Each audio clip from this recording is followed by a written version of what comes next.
Hi friends, welcome to दुनिया medical representative की। आज का टॉपिक बहुत ही इंटरेस्टिंग रहेगा। आज का टॉपिक रहेगा regarding institution sales. As a medical representative institution में किस तरह काम करना चाहिए वो बताऊंगा मैं। इससे पहले कि मैं अपने वीडियो को स्टार्ट करूं, मैं थैंक यू कहना चाहूंगा जिस किसी ने मुझे कमेंट किया है एंड लाइक किया है। महादेव महाता सर ने रिक्वेस्ट की है कि डिटेलिंग करके बताइए। आने वाली वीडियो में मैं डिटेलिंग करके बताऊंगा लाइव वीडियो, क्योंकि बहुत से लोग का डिमांड है डिटेलिंग किस तरह लाइव किया जाए, उसके ऊपर वीडियो बनाने के लिए मैं जरूर बनाऊंगा। और थैंक यू कहना चाहूंगा प्रलय घोष साहब से, अंकुर पांडे सर को thank you very much, Anil Kumar sir को थैंक यू वेरी मच। ये रेगुलरली मुझे कमेंट करके मुझे प्रोत्साहन दे रहे हैं, एनकरेजमेंट दे रहे हैं, thank you very much. And साथ ही साथ एमडी अली सर के लिए थैंक यू वेरी मच। मेरे हर वीडियो पर उनका कमेंट आता है। आज हम इस वीडियो में जानते हैं व्हाट इज इंस्टीट्यूशनल सेल, यहां पे किस तरह काम किया जाएगा। मैं 3 पॉइंट्स पे बात करूंगा। व्हाट इज इंस्टीट्यूशनल सेल्स, यहां पर किस तरह काम किया जाएगा। थर्ड पॉइंट, फार्मेसी पे किस तरह अवेलेबल करना चाहिए, उस पर मैं डिस्कस करूंगा। व्हाट इज इंस्टीट्यूशनल सेल्स, आपके एरिया में, आपके टेरिटरी में बड़े बड़े इंस्टीट्यूशंस होते हैं, हॉस्पिटल्स होते हैं, गवर्नमेंट हॉस्पिटल्स होते हैं, मेडिकल कॉलेजेस होते हैं, ईएसआई हॉस्पिटल्स होते हैं। इस तरह हॉस्पिटल में जो वर्क करते हैं, वहां से जो प्रिस्क्रिप्शन जनरेट करते हैं, वहां से सेल जनरेट करते हैं, उसको कहते हैं इंस्टीट्यूशनल सेल्स। या कोई कंपनीज होती है, जैसे अपने कर्नाटक में यहां गुलबर्गा के पास यहां पर शाहबाद में एक एसीसी फैक्ट्री है, उनका खुद का एक हॉस्पिटल होता है, वो भी इंस्टीट्यूशन कहलाता है। जैसा बिरला सीमेंट फैक्ट्री है, वहां पर उनका हॉस्पिटल होता है, वो भी इंस्टीट्यूशन कहलाता है। इस तरह के हॉस्पिटल्स को इंस्टीट्यूशन कहा जाता है। यहां पर बिजनेस निकालने पर इंस्टीट्यूशनल सेल्स किया जाता है। How to work in institutions, किस तरह से काम किया जाए, इसको समझते हैं। देखिए, इंस्टीट्यूशनल सेल्स एक पावरफुल सेल्स होता है। यहां पर रिजल्ट इमीडिएट नहीं आता है, किसी को महीने में आएगा, किसी को 6 मंथ्स में आएगा, किसी में साल में आएगा, किसी को सेकेंड ईयर में आएगा। यहां पर इमीडिएट रिजल्ट नहीं आता है। जब रिजल्ट आता है तो बड़ा रिजल्ट आता है, बूम बिजनेस आता है, आपके टारगेट्स पूरे अचीव हो जाते हैं।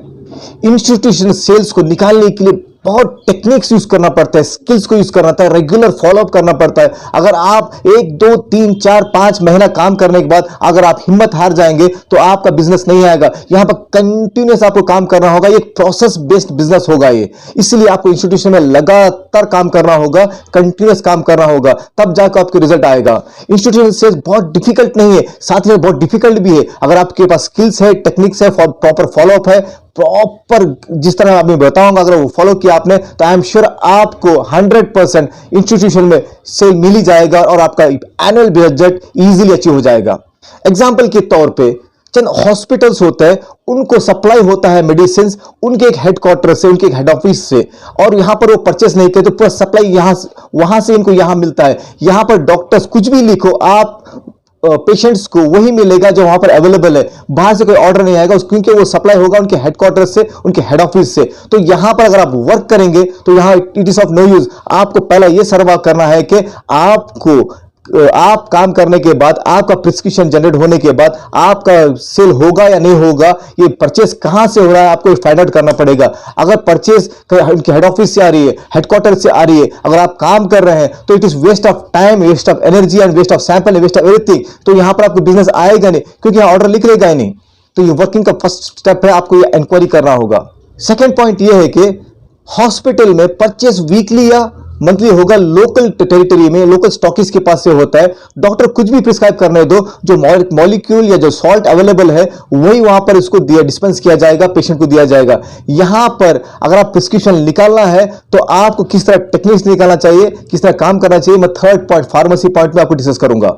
और थर्ड पॉइंट, चंद हॉस्पिटल ऐसे होते हैं, आप जो भी प्रिस्क्राइब करेंगे फार्मेसी में जो अवेलेबल होगा वो उनको मिलेगा, और वो प्रिस्क्रिप्शन बाहर फ्लोटिंग भी होते हैं, फ्लोटिंग में भी आपको प्रिस्क्रिप्शन निकलेगा, तो वहां फ्लोटिंग से बिजनेस निकलेगा। Over a period of time अगर फार्मेसी में आपको ऑर्डर मिल जाए तो आपका प्रिस्क्रिप्शन जनरेट भी होगा और प्रिस्क्रिप्शन हॉनर भी होगा in the pharmacy as well as outside medical में भी, क्योंकि यहां पर भी ऐसा होता है। तो इसको ध्यान रखिएगा, आपको फाइंड आउट करना होगा किस टाइप का यहां पर बिजनेस हो रहा है। क्या टेंडर बेस्ड बिजनेस है, क्या प्रिस्क्रिप्शन बेस्ड बिजनेस है, क्या ऑर्डर बेस है, कि इनके सप्लाई हेड ऑफिस से आ रहा है, क्या आ रहा है, इसको आपको जानना होगा। मैं एक एग्जांपल बताता हूं।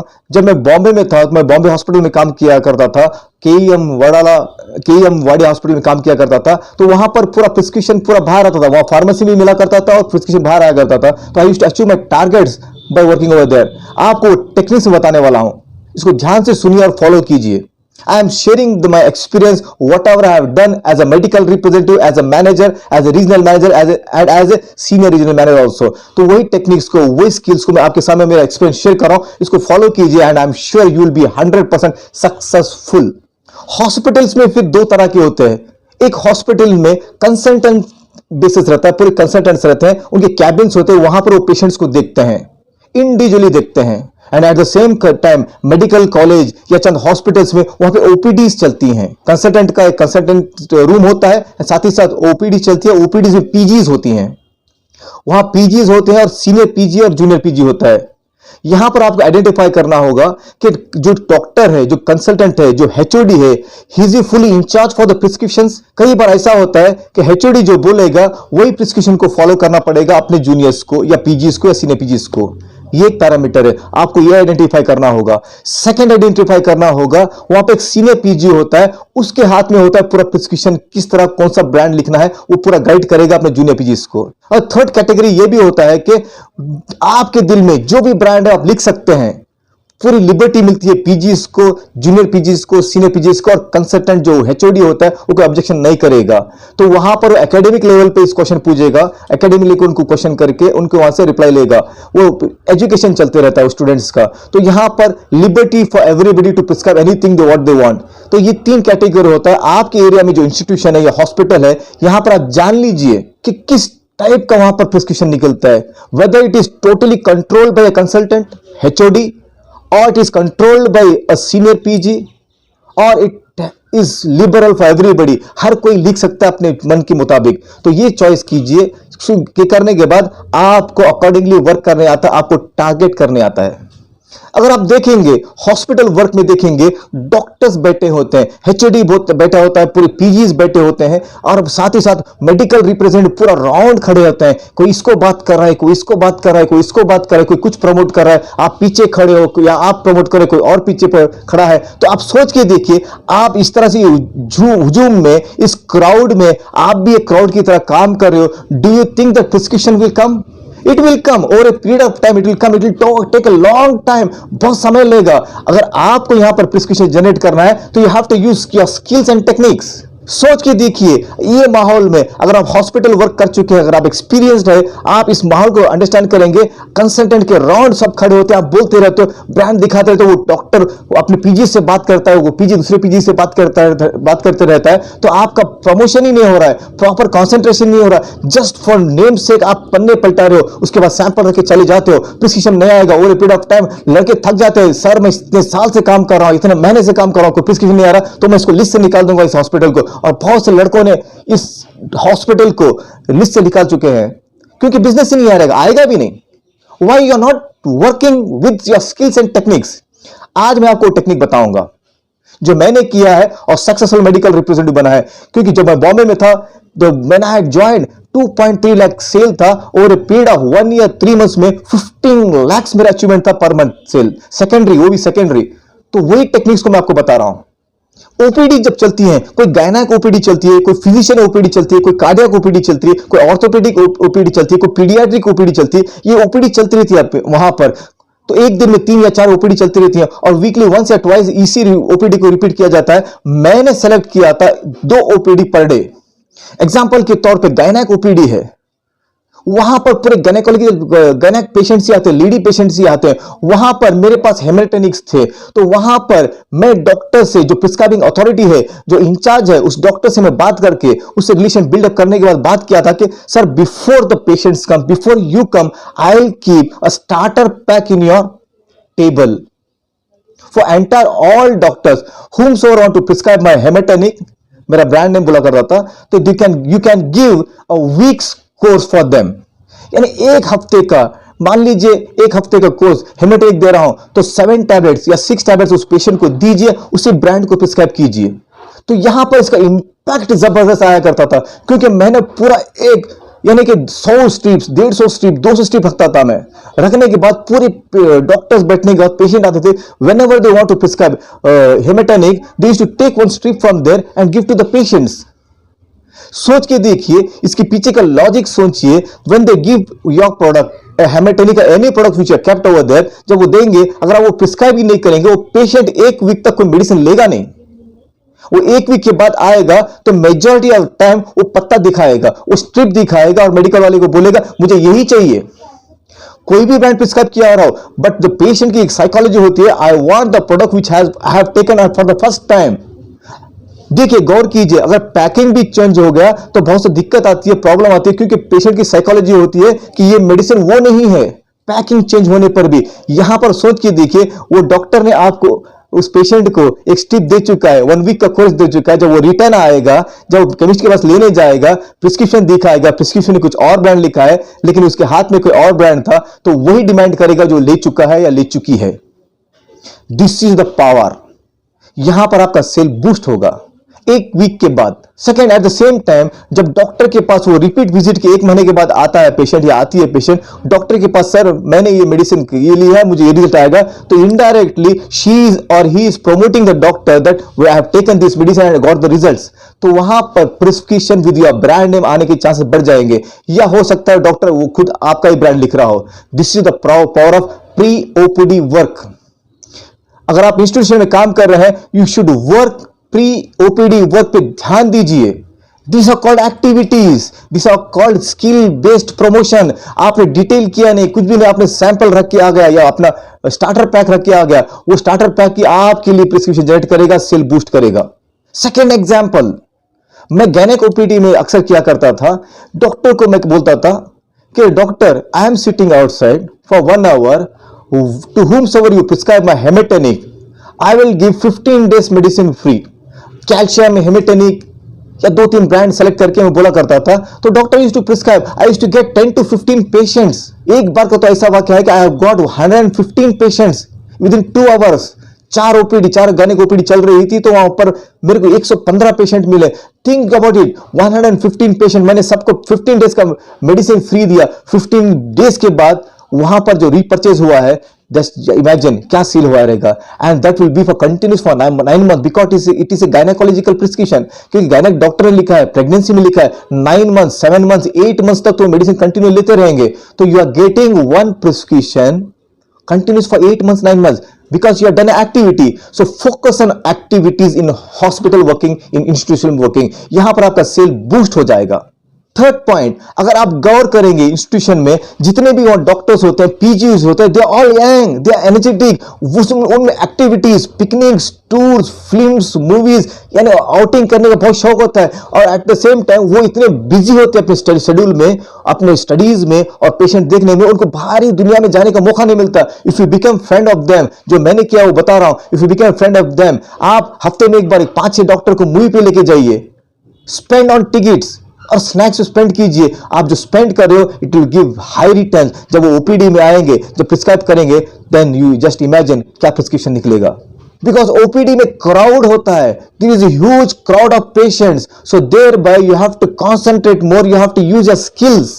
और एक पॉइंट, अगर आपको इंस्टीट्यूशन में सक्सेस होना है, यहां पर एक्टिविटीज कीजिए, सेमिनार्स कीजिए। आप देखिए एचओडीज अपने स्टूडेंट्स को, अपने पीजीज को सेमिनार्स लेते हैं वीकली। उस सेमिनार्स में आप पार्टिसिपेट कीजिए, डॉक्टर से परमिशन लीजिए, जो भी इंचार्ज है उससे परमिशन लीजिए। लेने के बाद वहां पे स्नैक्स प्रोवाइड कीजिए, टी कॉफी प्रोवाइड कीजिए। वो जब वो सेशन लेंगे, सेमिनार अटेंड करेंगे, डॉक्टर्स एंड पीजीज, वो पूरा वहां पर स्नैक्स प्रोवाइड करेंगे। They will be impressed by you. There is a chances of getting prescription more, because यहां पर हॉस्पिटल वर्क में आपको फ्रेंडशिप करना होगा।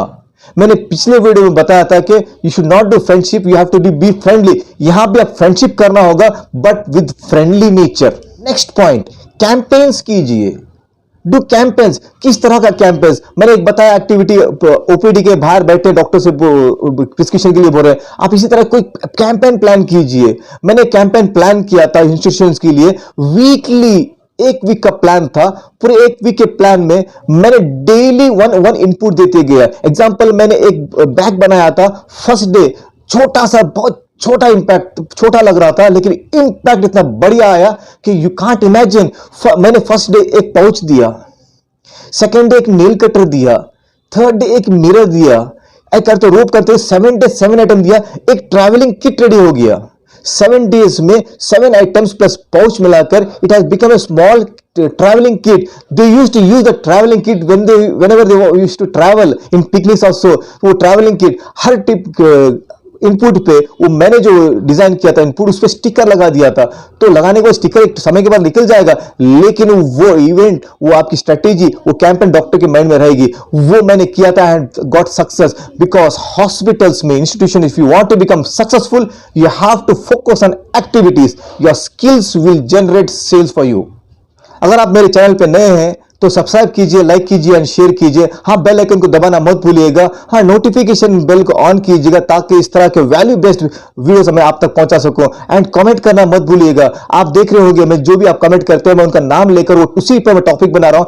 थर्ड पॉइंट आता है फार्मेसी लेवल पे किस तरह काम करना चाहिए, फार्मेसी में किस तरह अवेलेबल करना चाहिए। जैसे कि मैं स्टार्टिंग में बताया कि वहां पर वो पूरा मेडिसिन आता है एक हेड ऑफिस से या हेडक्वार्टर से, वहां पर आप कितना भी काम करो कुछ फायदा नहीं। तो you avoid such kind of hospital according to my knowledge, my experience. Second and third category के जो हॉस्पिटल्स होते हैं वहां पे काम कीजिएगा, चेक कीजिएगा, वहां पर टेंडर बेस होता है। कोई हॉस्पिटल्स में, इंस्टीट्यूशन में टेंडर बेस होते हैं। जिस किसी ने भी एक कोट किया है, रेट कोट किया है, वहां पर उनको ऑर्डर मिलेगा। देखिए बहुत से बार मैंने ऑब्जर्व किया है, लोवेस्ट कॉस्ट वाले को भी नहीं मिलता है। वहां पर 3-4 पैरामीटर देखा जाता है। एक कॉस्ट होता है, सेकंड सर्विस होता है, थर्ड क्वालिटी होता है एंड कंपनी होता है। ये 4 फैक्टर को ध्यान में रखते हुए टेंडर मिल जाता है। तो आप वहां पर फोकस कीजिए, अपने आप को रिप्रेजेंट कीजिए कि आप एक अच्छे कंपनी के रिप्रेजेंटेटिव हो। Because companies identity is with your presentation. आप कितना परफेक्ट हो, कितना प्रोफेशनल हो, उतना ही कंपनी को प्रोफेशनल मानते हैं लोग। So your company's identity is judged by your identity, so you have to be very professional if you want to become successful in institutions. Second, product की quality will be judged after using, so your quality should be high, so thereby they'll imagine that your product quality is there. Product. Third, services, आप क्या service provide करोगे, आपका order आने के बाद कितने time में आप प्रोवाइड करोगे, एक्सपायरी हो गया तो रिटर्न कितने में लोगे, आप क्या ये करेंगे, ये पूरा आ जाएगा। फोर्थ पॉइंट है रेट, जिसका रेट कम होगा उसको ऑर्डर मिलेगा। ये 4 पैरामीटर पे आपका टेंडर निकलता है। आप इन 4 पैरामीटर में फिट हो जाइए और ऑर्डर निकाल लीजिए। अब सवाल उठता है टेंडर बेस पे ऑर्डर कौन देगा, चाहे वो टेंडर बेस हो या परचेज हो लोकल से। यहां पर उस हॉस्पिटल में एक डॉक्टर होता है who is incharge of purchase department. वहां से वो इंडेंट पास करता है एक फार्मासिस्ट को, हेड फार्मासिस्ट को, जो मेडिकल में होता है, जो फार्मेसी में होता है। वो डॉक्टर से आप कांटेक्ट कीजिए, उनकी इंक्वायरी निकाल लीजिए और उनसे कांटेक्ट कीजिए। साथ ही साथ जो हेड फार्मासिस्ट होता है वो स्टोर रूम में बैठते हैं। अक्सर वो लोग स्टोर रूम में बैठा करता है, फ्यू ऑफ द टाइम्स वो फार्मेसी में बैठा करता है, तो वो स्टोर में होता है। वहां पर इंक्वायरी निकाल लीजिए, who is the purchase incharge who puts the indent. वहां पर जाइए, वहां पर पूरा इंक्वायरी निकाल लीजिए, टेंडर किस तरह होता है, क्या होता है, आप फ्रेंडशिप कीजिए। अक्सर मैंने ये देखा है जब भी टेंडर निकलता है, आपके रिलेशन उस इंचार्ज से जितना स्ट्रांग रहेगा उतना फास्ट आपका रिजल्ट आएगा। क्योंकि टेंडर बेस में कुछ चीजें होती हैं वो आपको समझा देगा वो स्टोर कीपर या इंचार्ज मैनेजर या परचेज ऑफिसर। तो आप उस पॉइंट को आइडेंटिफाई कीजिए और टेंडर निकाल लीजिए। सेकेंड, जब प्रिस्क्रिप्शन आता है वो लोग मंथली परचेज करते हैं। अगर आप परचेजिंग ऑफिसर वो डॉक्टर से कांटेक्ट कर लेंगे और ये परचेज हेड फार्मेसी से कांटेक्ट करेंगे तो ऑर्डर निकल सकता है। फार्मेसी लेवल पे इस तरह से काम होता है। जब मैं बॉम्बे से कर्नाटक आ गया था, मैंने प्राइमरी हेल्थ केयर सेंटर्स पे फोकस किया है। मेरा जब एज ए रीजनल मैनेजर में ज्वाइन किया था, एंटायर कर्नाटक का सेल 35,000 था, तो मैंने 1.3 करोड़ लेके गया विद इन जस्ट 1.5 years में। तो कैसे हो गया, मैंने फोकस किया था प्राइमरी हेल्थ केयर सेंटर्स पर। वहां पर मैंने एनालिसिस किया था, सर्वे किया था। After joining as a RSM, I have done a survey. I have found out that बहुत से प्राइमरी हेल्थ केयर सेंटर्स में, PSC में, वहां पर गवर्नमेंट से सप्लाई होता है मेडिसिन। वहां पर नॉर्मल मेडिसिन होते हैं, पैरासिटामोल होता है, इबुप्रोफेन होता है, डाइक्लोफेनाक होता है, सिफिक्सिन होता है, ओफ्लॉक्सिन होता है। लेकिन जब हायर एंटीबायोटिक्स की बात आती है, वहां पर डॉक्टर्स प्रिस्क्राइब किया करते थे। वहां पर एक प्राइमरी हेल्थ केयर छोटे छोटे गांव में, तालुकास में, डिस्ट्रिक्ट्स में 5-6 होती है, तालुकास में 1 होता है, छोटे गांव में 1 होता है, या 5-6 गांव के बाद एक प्राइमरी हेल्थ केयर सेंटर होता है। मैंने एनालिसिस किया था, तो सर्वे करने के बाद मैंने यह पाया है कि doctor used to prescribe antibiotics few of the time normal medicine जैसा पैरासिटामोल, डाइक्लोफेनाक है, हेमेटोनिक्स नहीं है, वो प्रिस्क्राइब किया करते थे। Patient used to buy from the chemist. उस गांव में एक या दो ही मेडिकल होते थे, वो अटैच मेडिकल पे वहां पर चलता था, पूरा एक सिस्टम था। वहां जाके अप्रोच कीजिए, आपको पता चल जाएगा what to do there, doctor को किस तरह कन्वर्ट करना है। वहां पर एक्टिविटीज होती है, एक्टिविटीज में डिस्क्लोज नहीं करूंगा, वहां पर आप जाके सर्वे कीजिए, आपको मालूम पड़ेगा। When you fulfil that demand of the doctor, your prescription are generated. मैंने एक एक डॉक्टर से 70,000, 50,000, 60,000 का बिजनेस निकाला है विद दिस सर्वे। मैं आपको ये सीक्रेट पास कर रहा हूं, तो आप भी अगर आपके टेरिटरी में आप प्राइमरी हेल्थ केयर सेंटर पे फोकस कीजिए, वहां पर जाइए, वहां पर सर्विस कीजिए, एनालिसिस कीजिए, does is the doctor prescribing. मैंने ये भी पाया है कि बहुत से प्राइमरी हेल्थ केयर सेंटर्स में डॉक्टर्स प्रिस्क्राइब नहीं कर रहे हैं, अंदर सब मेडिसिन मिल रहे हैं, वहां पे दे रहे हैं। उन हॉस्पिटल्स को छोड़ दीजिए, लेकिन 60 to 70% of the primary health centres में मैंने ये पाया है कि prescription goes out. Chemist scheme based होता है, डॉक्टर सर्विस बेस्ड होता है। आप उस पर काम कीजिए एंड आई एम श्योर आपका अगर टारगेट 1 लाख भी होगा तो 5 लाख करना मिनिमम 5 लाख करना इजी हो जाएगा। I am giving you this techniques, work on this.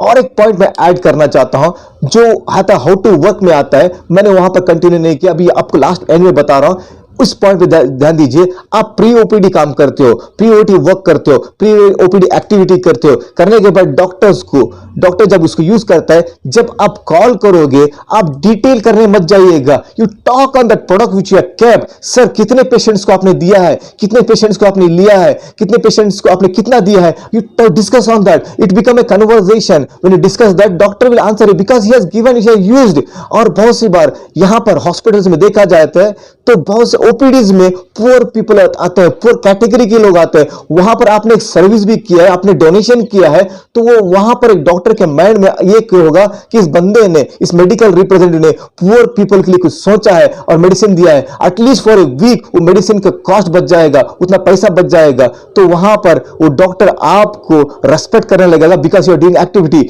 You have to do this actively continuously at least once in a month for one OPD. उस तरह से gynaec OPD, ortho OPD, paediatric OPD, आपका जो product range है उस पर काम कीजिएगा। जब डॉक्टर जब कॉल देता है, पीजी जब ओपीडी कॉल देता है, उस वक्त इस बात को याद रखिए, आप विजुअल निकाल के पूरा डिटेलिंग में मत जाइएगा। अभी come to the point. Your ultimate goal is to generate business. You want to the business, you want incentives, you want hike in your salary. If you want this, you have to be very productive, you have to work productively. यहां पर detailing करने से कुछ नहीं मिलेगा, यहां पर techniques काम करेंगे। आप उस पर बात कीजिए, वो बात कीजिए जिससे बिजनेस आता है। बिजनेस आता है, आप उसको फॉलो अप करने के बाद, पूछने के बाद, you do this, I am sure that you will become a successful medical rape.